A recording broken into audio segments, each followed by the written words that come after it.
Short video हा छोटा पाहिजे, पण मी सगळ्या गोष्टी कव्हर करते. नमस्कार मित्रमैत्रिणींनो, हाय.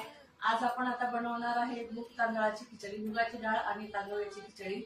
तर त्यात मी काय काय साहित्य वापरणार आहे आज मी ते सांगणार आहे. कारण पूर्वीच्या व्हिडिओमध्ये मी असं सांगितलेलं नाही, फक्त संगीत टाकलेलं आहे व्हिडिओला. तर ते कमेंट्स आलेले आहे की तुम्ही इतकी छान खिचडी बनवता, पण त्यात काय काय तुम्ही इन्ग्रेडियंट्स वापरलेले आहेत ते सांगितलेले नाही. तर आज मी ते सगळे व्यवस्थित सांगणार आहे आणि एकदम सिंपल अशी खिचडी बनवणार आहे. चला तर मग बनवूया मुगाची डाळ आणि तांदळाची साधी सिंपल अशी खिचडी.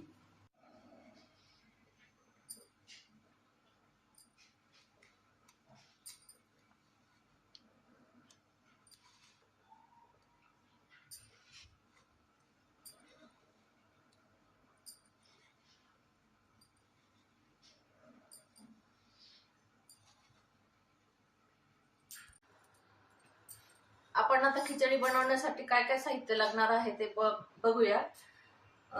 आपण आता याचं वाटण करून घेणार आहे. आलं, लसूण आणि खोबरं. आपण आता त्याच्यासाठी घेतलेलं आहे 1 इंच आलं, लसूण आणि खोबरं हे आपण मिक्सरमध्ये काढून घेणार आहे. आणि हिरव्या मिरच्या आपण कापून टाकणार आहे. हिरव्या मिरच्या आपण घेतलेल्या आहेत.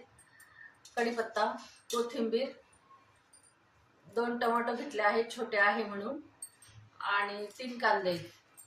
अशा वस्तू घेतलेल्या आहे. आणि नॉर्मल आपलं जिरे, मोहरी, हळद, हिंग हे पण वापरणार आहे आपण. जायफळ आणि वेलची पावडर आहे, हे पण थोडंसं एक अर्धा चमचा वापरणार आहे आपण. 1 चमचा साखर पण वापरणार आहे. फोडणीसाठी तूप वापरणार आहे. बासमती तांदूळ आहे, हे 2 कप घेणार आहे. मूग डाळ घेतलेली आहे. फोडणीसाठी तूप टाकूया. मोहरी, जिरे,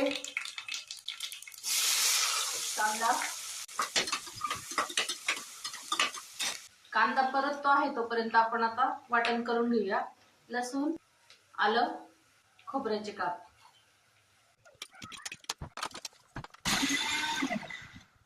छान बारीक झालेला आहे. हळद टाकून घेऊया. हिंग टाकून घेऊया. कढीपत्ता,